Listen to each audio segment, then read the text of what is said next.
Assalamualaikum warahmatullahi wabarakatuh. Selamat berjumpa kembali bersama saya, Ucap Suara.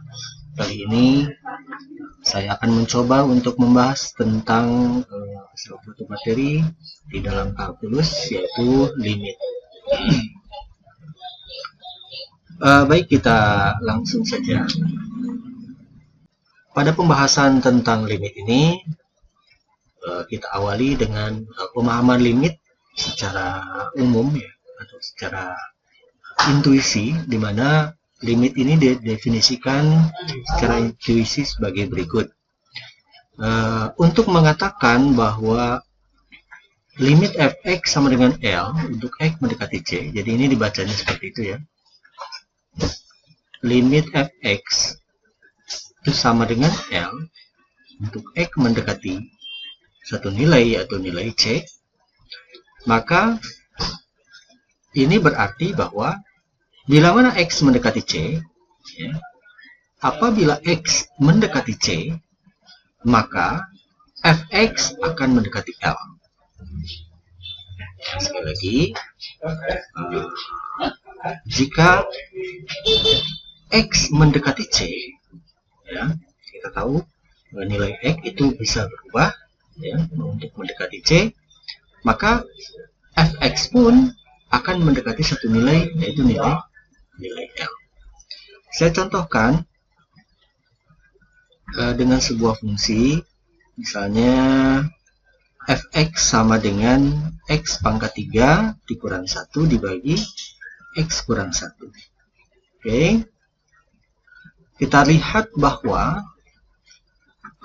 penyebut, yaitu x kurang 1, ini tidak boleh sama dengan 0. Artinya bahwa x dikurang 1 tidak boleh 0, atau x itu tidak boleh sama dengan 1. Karena kalau x sama dengan 1, jika x itu sama dengan 1, maka fx tidak terdefinisi. Ya, tidak terdefinisi. Nah, kalau x sama dengan 1 ini tidak terdefinisi, bagaimana? Ya, bagaimana jika x mendekati 1? Oke. Di sini ada kemungkinan ya, ada kemungkinan apabila nilai x itu mendekati 1. Kalau x sama dengan 1 tidak terdefinisi, tapi bagaimana apabila x ini mendekati 1? Ya. Saya ilustrasikan dengan dengan gambar ya. Saya gunakan ini. Kita lihat di sini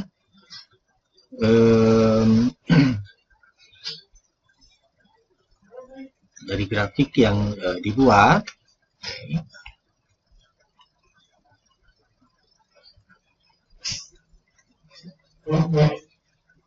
Oke, ini adalah fungsi dari fx sama dengan x pangkat 3 kurang 1 dibagi x kurang 1. Saya ilustrasikan di sini, apabila x sama dengan 1, oke, x sama dengan 1, maka ini tidak terdefinisi. Oke, dia tidak terdefinisi. Nah, bagaimana jika x-nya kita dekati 1? Ya, bisa dari arah kiri, atau x mendekati satunya dari arah kanan. Seperti itu. Atau di dalam matematika biasanya ditulis x mendekati 1 positif, ini artinya dari kanan, x mendekati 1 negatif, ini artinya dari kiri ya.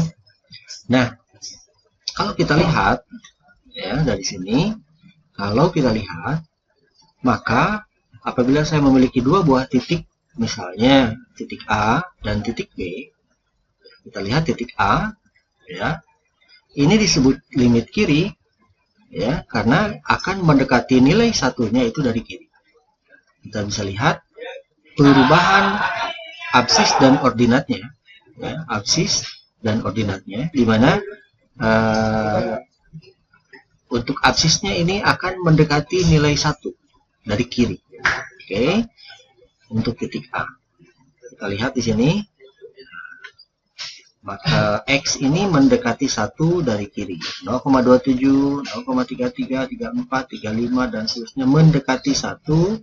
Maka Fx akan mendekati nilai tertentu ya, 2,28. Jadi kalau X-nya mendekati 1 dari kiri 0,74, misalnya nih 0,74, maka Fx akan mendekati nilai 2,28. Seterusnya ya, dia mendekati 1, naik.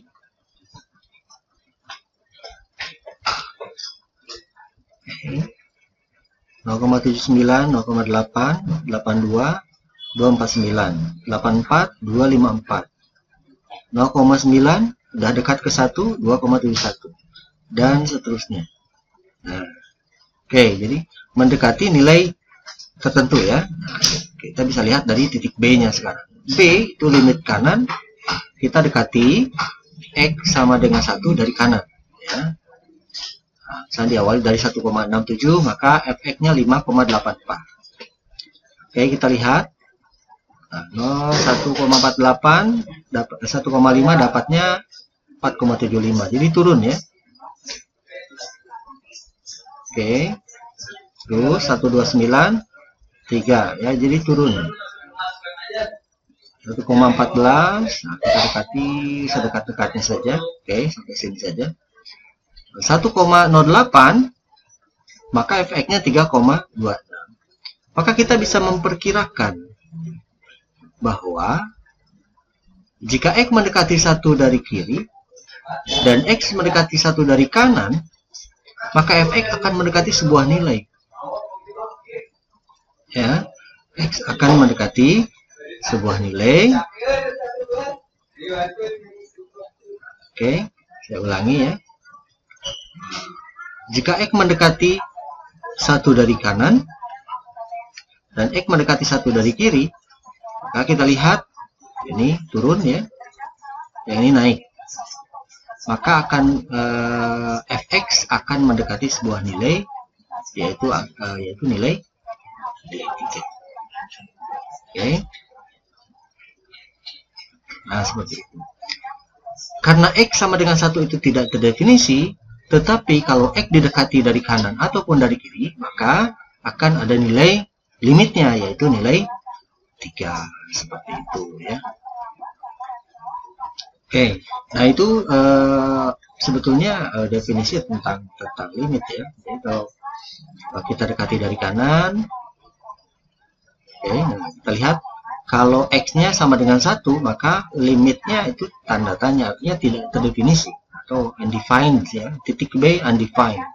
Karena X-nya sama dengan 1. Ini pun sama ya.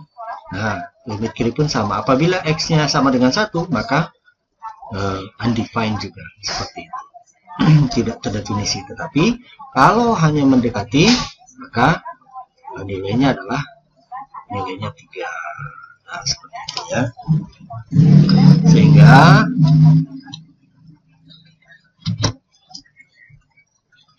kalau saya tulis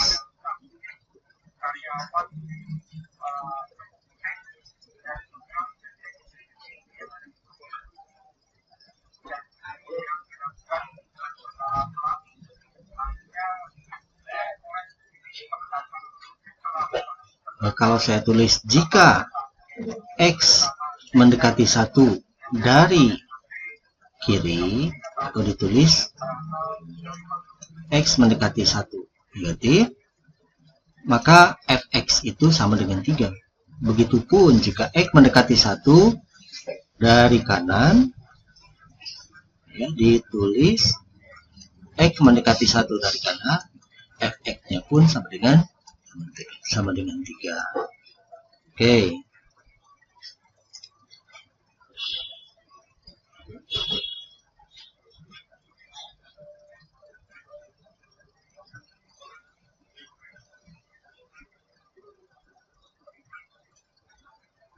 Atau ditulis secara aljabarnya, limit X mendekati 1 dari kiri itu sama dengan limit X mendekati 1 dari kanan sama dengan 3. Atau dari kedua ini bisa ditulis limit X mendekati 1 sama dengan 3. Oke, ini dikatakan limit kiri. Dan ini dikatakan limit kanan.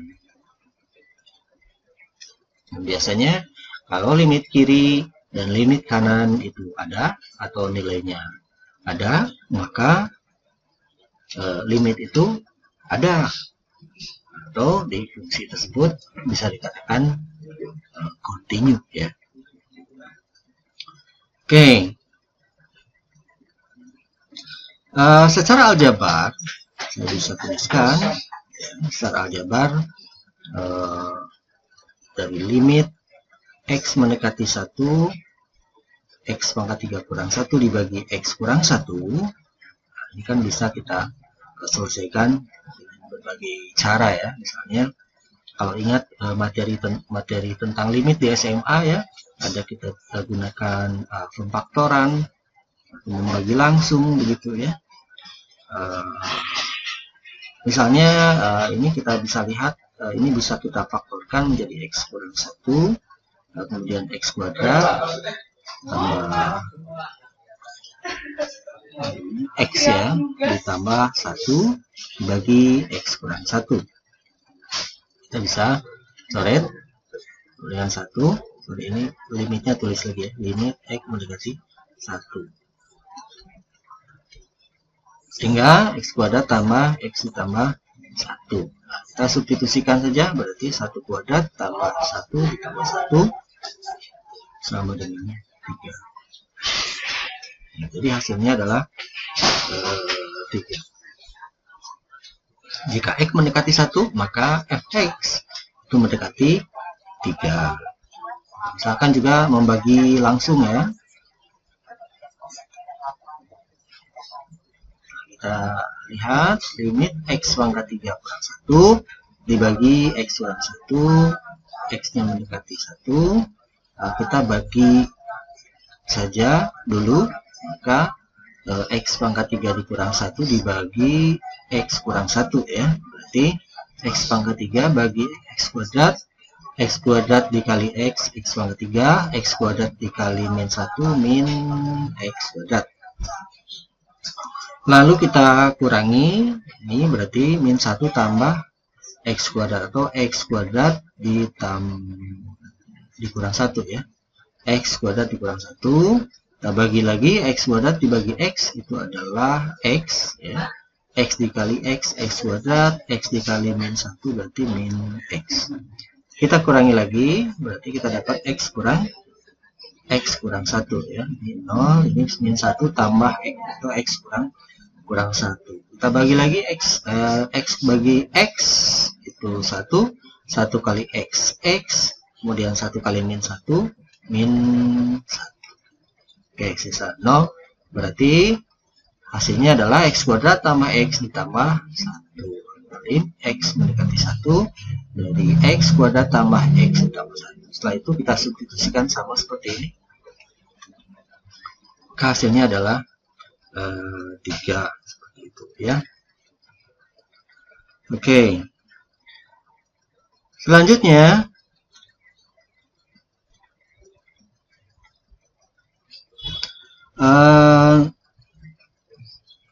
bentuk ya, bentuk dari limit fx untuk x mendekati c bisa diselesaikan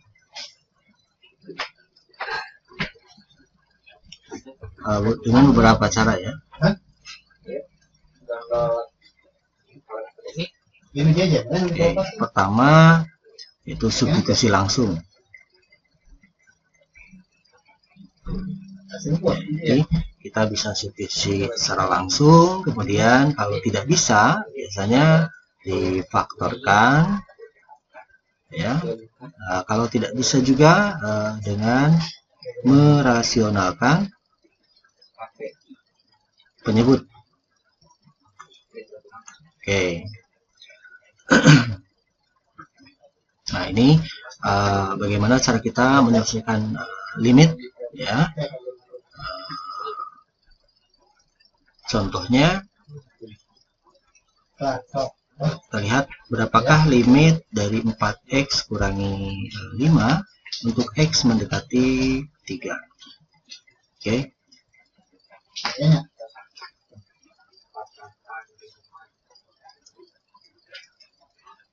Nah, ini persoalan ini kita bisa jawab dengan substitusi langsung saja begitu ya.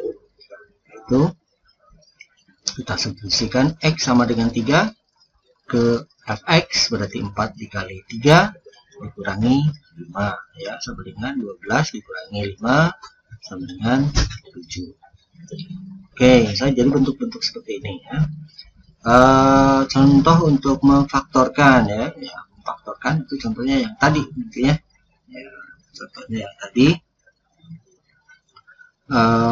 atau kita bisa buat lagi, misalnya berapakah limit x kuadrat kurang x kurang 6 dibagi x kurang 3 ya. X nya mendekati 3. Kita tahu bahwa x sama dengan 3 itu tidak terdefinisi. Jadi apabila kita mensubstitusikan x sama dengan 3, maka jawabannya tidak terdefinisi, sehingga kita harus mencoba cara lain, yaitu salah satunya memfaktorkan. Sehingga ini kalau difaktorkan menjadi x kurang 3 dikali x ditambah 2 ya. Oke, dibagi x kurang 3. Sehingga kita bisa coret limit x mendekati 3 untuk x tambah 2. Nah, setelah itu kita bisa langsung mensubstitusikan ya, sehingga kita dapat jawabannya 3 ditambah 2 sama dengan 5. Jadi untuk x mendekati 3, maka fx nya mendekati 5. Contoh yang ketiga yaitu dengan merasionalkan penyebut ya. Apabila kita tidak bisa mensubstitusikan atau kita tidak juga bisa memfaktorkan, cara lainnya kita coba dengan merasionalkan penyebut ya. Contohnya, berapakah limit dari x kurangi 4 dibagi dengan akar x kurang 2 untuk x mendekati 4. Nah, kalau kita substitusikan x sama dengan 4 ya, kita coba ya, jika x sama dengan 4 ya, maka kita dapatkan 4 kurang 4 dibagi akar 4 dikurangi 2, jadi 0, 4, 2, 0 ya, jadi 0 per 0 gitu kan. Nah, kalau misalkan jawab 0 per 0 biasanya kita menggunakan aturan L'Hopital ya. Tapi ini berhubungan dengan turunan ya, jadi tidak kita gunakan ini, dulu. Nah, kalau bentuknya seperti ini, maka kita coba dengan merasionalkan penyebut ya. Merasionalkan penyebut. Oke, kita dapatkan, kita tulis lagi, limit x kurang 4 dibagi akar x kurang 2 untuk x mendekati 4 sama dengan limit x kurang 4 dibagi akar x kurang 2. Oke, dikali rasional penyebutnya ya. Berarti kalau dirasionalkan itu intinya kita merubah supaya menjadi rasional, karena akar x kurang 2 ini irasional, maka kita buat menjadi rasional. Akarnya hilang, menghilangkan akar di penyebut gitu ya. Maka kita kalikan dengan apa namanya,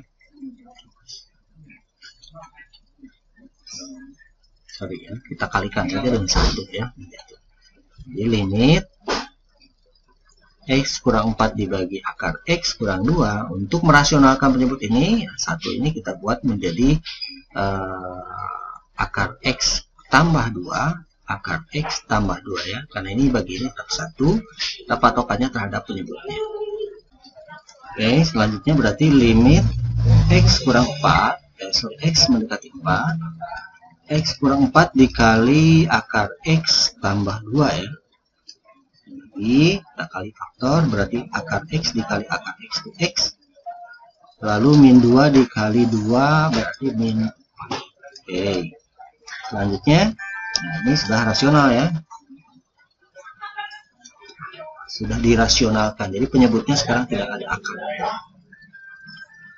Sekarang kita coret saja, jadi limit X mendekati 4 dari akar X ditambah 2. Nah, sekarang kita substitusi ya, jadi akar 4 ditambah sama dengan 2 ditambah 2 sama dengan 4. Oke, sehingga apabila X mendekati 4 maka Fx juga mendekati 4. Baik, selanjutnya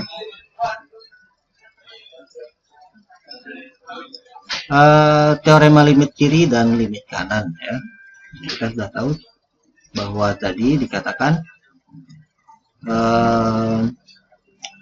jika X mendekati C maka Fx mendekati L. Jika hanya jika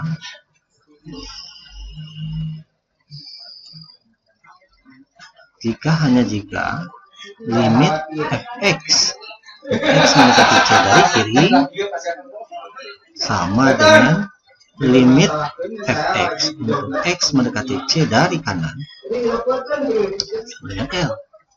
Artinya limit Fx sama dengan L untuk X mendekati C, atau limit Fx apabila X mendekati C maka Fx sama dengan L itu terjadi jika limit kiri sama dengan limit kanan. Tidak salah ya. Misalnya limit kirinya ada, limit kanannya tidak ada, berarti limit itu ya tidak ada. Nah ya, jadi limit kiri itu harus sama dengan limit kanan, maka limitnya ada. Kita contohkan di sini, kita lihat apabila ada grafik seperti ini ya, kemudian kita tandai ini titik A, B, C, D, ya, E. Kita lihat titik A.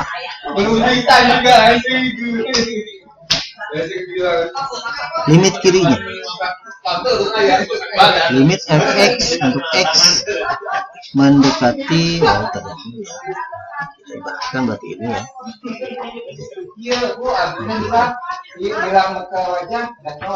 Ini kita dekati limitnya X-nya dari kiri, kemudian X-nya dari kanan ya. Kalau kita lihat limit Fx untuk X mendekati min 2 ya, dari kiri ya, dari kiri ini sama dengan limit Fx untuk X mendekati min 2 dari kanan. Lihat ya.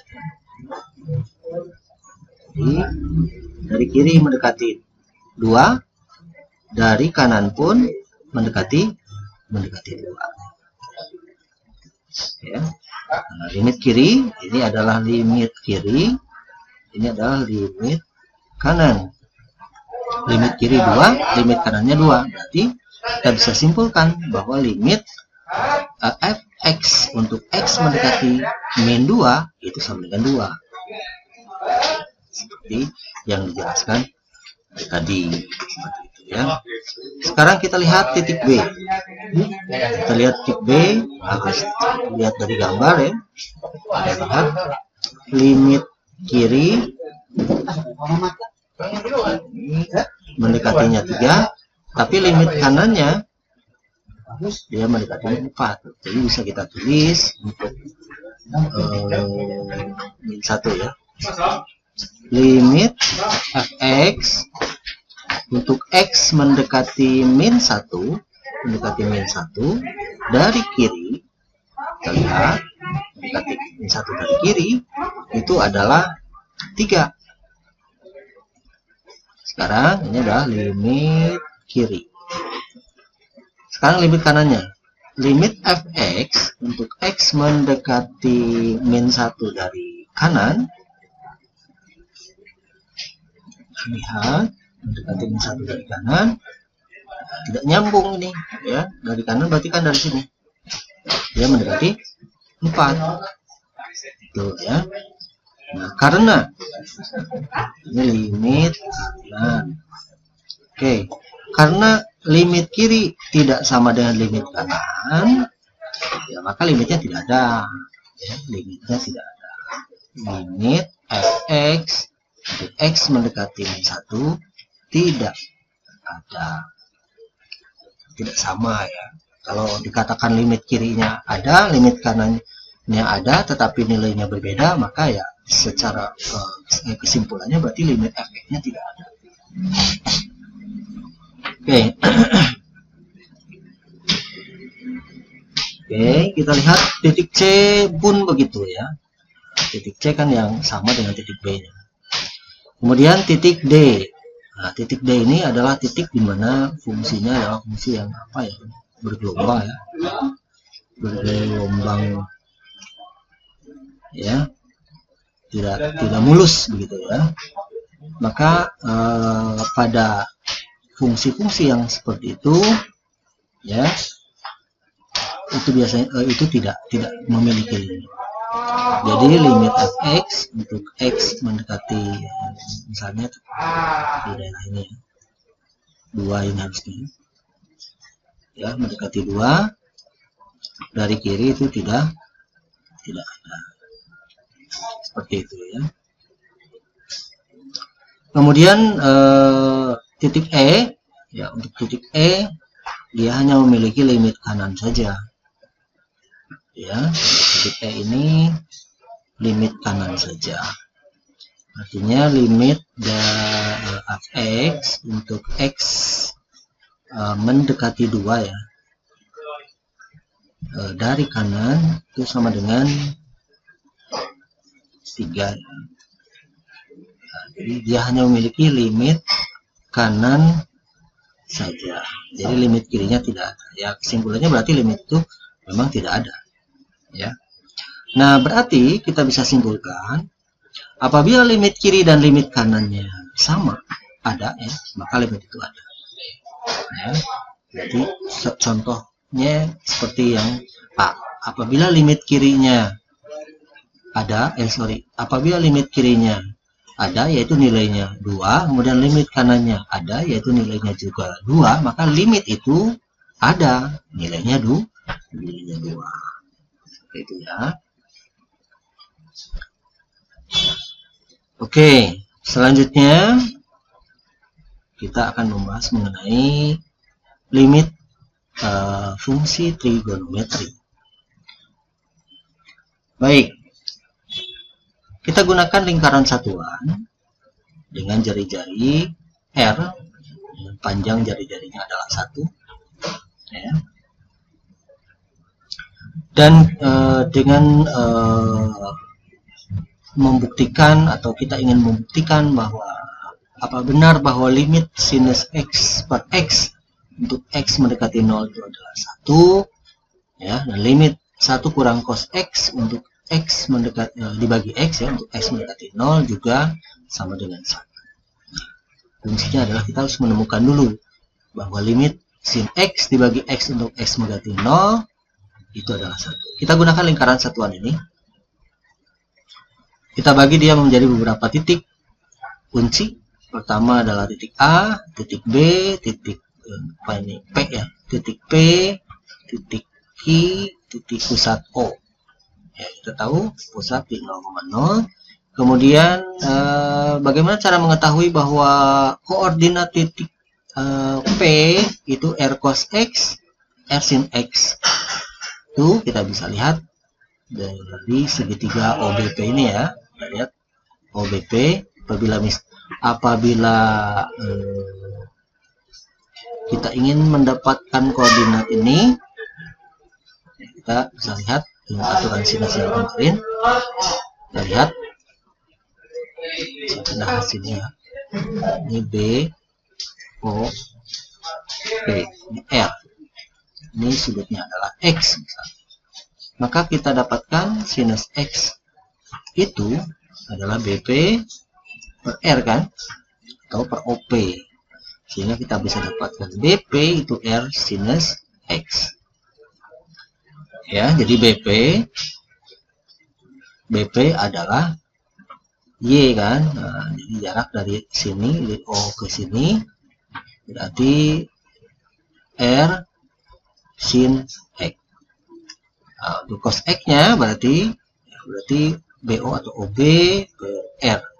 Sehingga OB-nya itu adalah R cos X. Berarti OB ya R cos X. Ya, ini adalah R sin X. Sehingga koordinat P itu adalah R cos X, R sin X. Selanjutnya titik Q. Dari mana titik Q ini? R, R tangan X. Kita bisa lihat segitiga OAQ ya. Segitiga OAQ. Saya gambar lagi. Ini OAQ. Dan kita bisa lihat OA itu adalah R. Ya, OA itu adalah R atau sama dengan 1. Sehingga kita bisa kalau kita lihat X, X berarti X-nya jelas R karena R panjangnya 1. Ya. Nah, untuk Y-nya kita bisa gunakan rumus tangan X itu sama dengan AQ per OA. Ya. Sehingga AQ itu sama dengan OA tangan X. Kalau OA nya sendiri itu R tangan X. Nah, sehingga koordinat titik Q itu kita dapatkan R, R tangan X. Oke.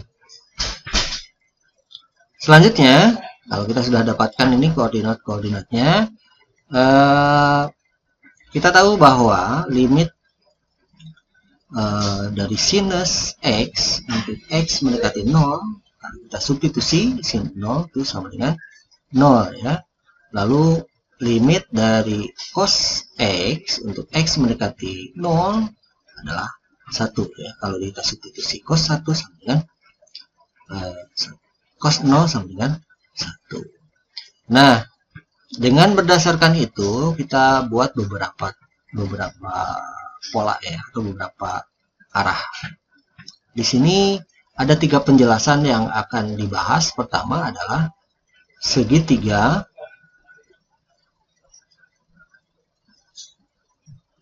OBP. Oke, ini yang pertama. Yang kedua, ini apa namanya? Juring ya. Juring atau sektor OAP. Jadi ini sektor OAP. OAP. Lalu yang ketiga, segitiga OAQ. Itu poinnya. Oke, kita lihat segitiga OBP. Ya, kita lihat segitiga OBP. Kita ingat luas segitiga OBP ya. Itu adalah luas segitiga yang OBP. Jadi segitiga, kita lihat segitiga ini ya, setengah alas kali tinggi. Kita lihat setengah alas, alasnya adalah OB, di mana OB itu adalah X, R cos X, R cos X dikali tingginya adalah BP, di mana BP adalah R sin X. R cos X kalinya jangan X ya, titik aja.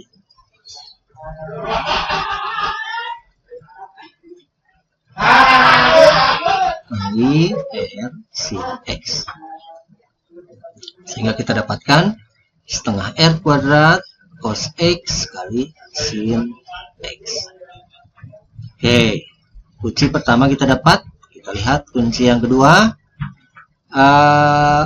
Juring, lihatlah juring atau sektor OAP ya.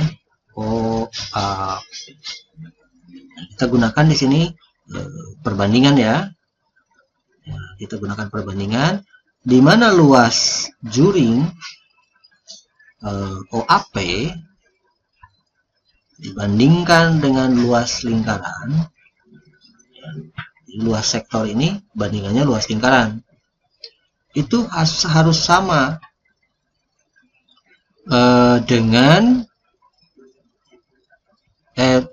sama dengan X, ya, katakanlah luas juring OAP itu adalah sama dengan sudut, ya.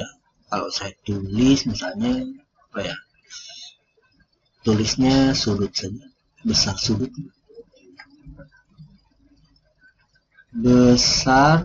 sudut sektor OAP, ya, artinya besar sudut ini per ya besar sudut lingkaran.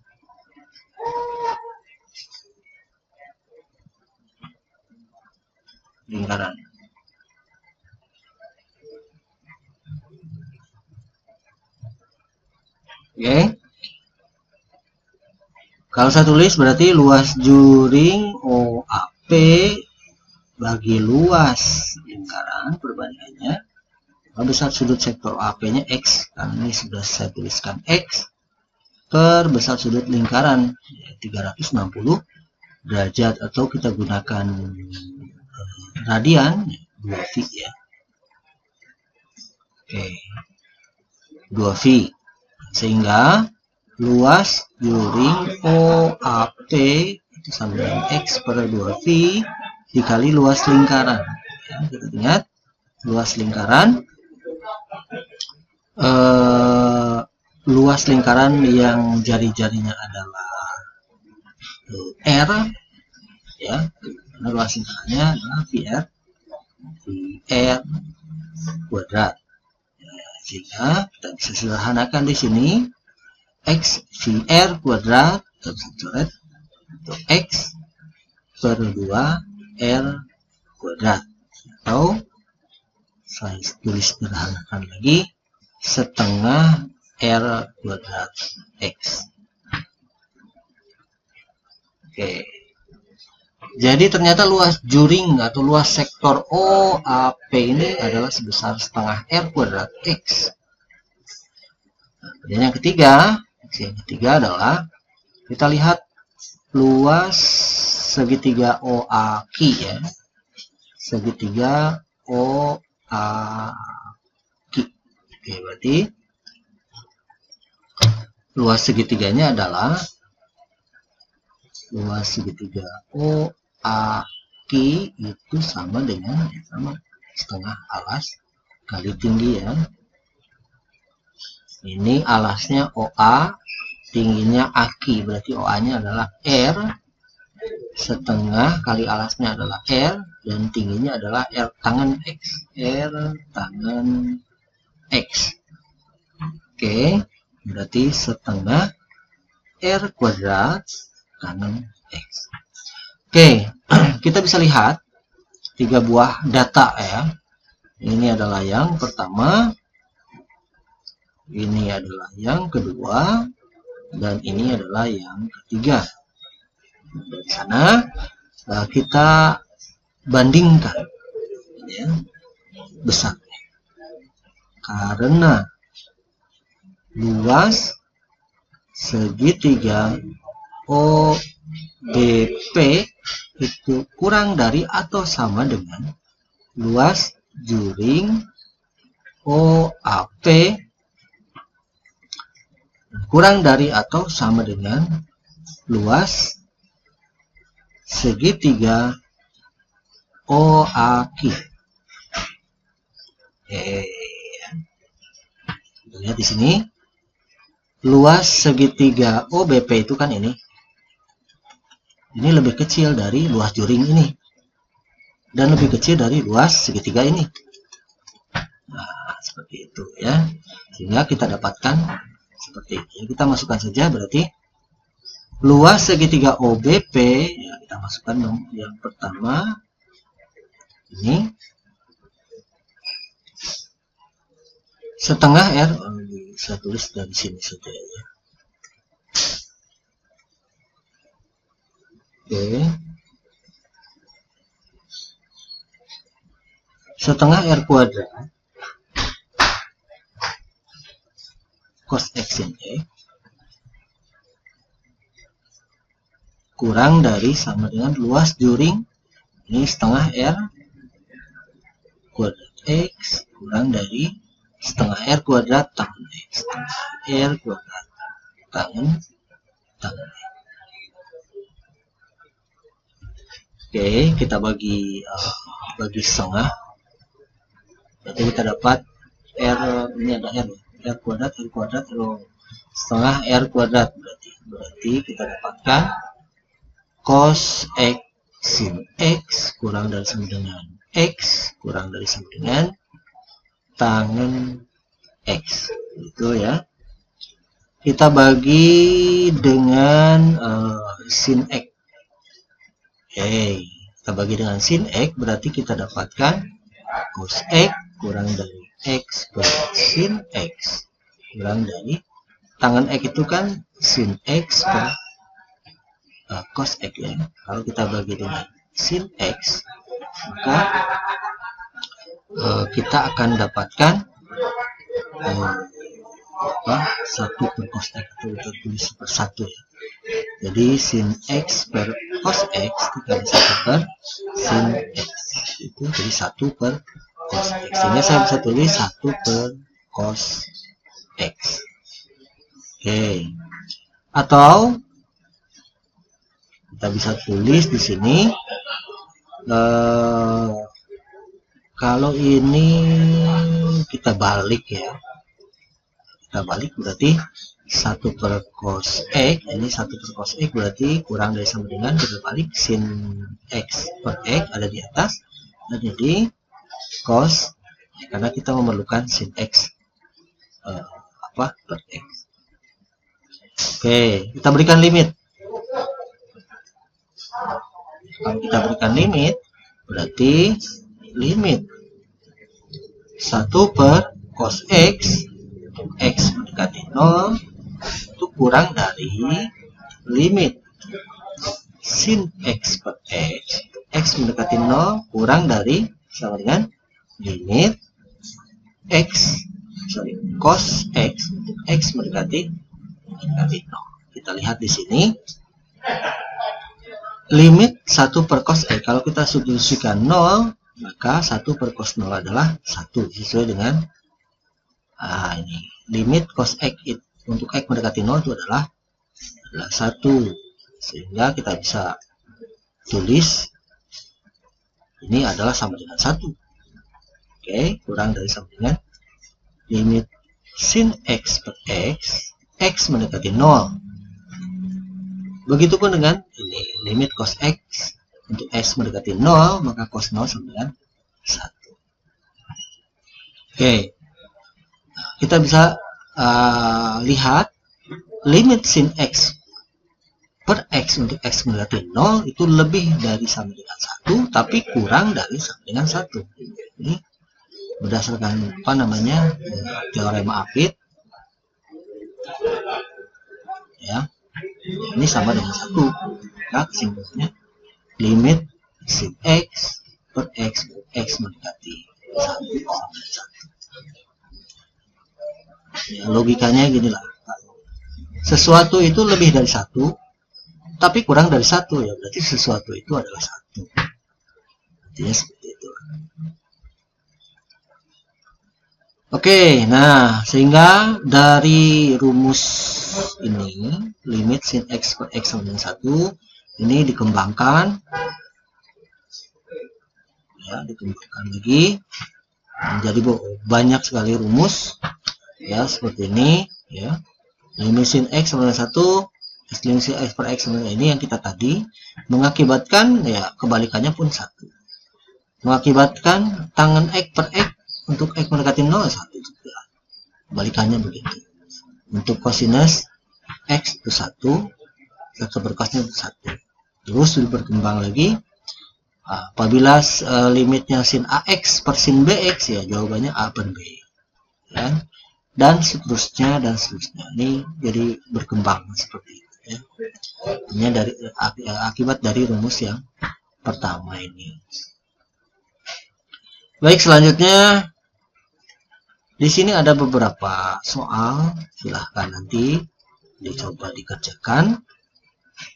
Pertama, untuk soal-soal yang pertama nih ya, kita substitusi saja dulu. Dicoba, kalau ada hasilnya berarti ya memang dengan substitusi. Kalau tidak bisa dengan faktor, kalau tidak bisa ya. Kemudian kalau tidak bisa dengan rasional,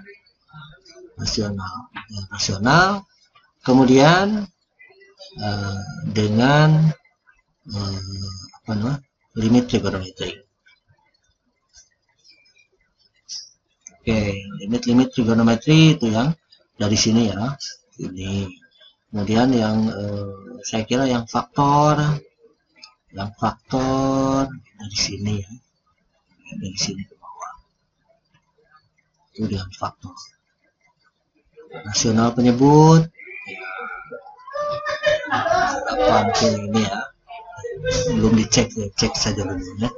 Jadi substitusi dulu, kemudian kalau tidak bisa faktor, kalau tidak bisa rasional, kalau tidak bisa itu dengan trigonometri. Baik, saya kira sekian saja dulu. Silahkan dicoba saja dulu ya, didiskusikan bersama teman ya. Dan nanti kalau ada permasalahan silahkan nanti dicatat saja dulu, nanti akan dibahas ya. Sekian dari saya untuk materi ini, mudah-mudahan bermanfaat. Sampai jumpa kembali di lain kesempatan. Billahi taufiq wal hidayah. Wassalamualaikum warahmatullahi wabarakatuh.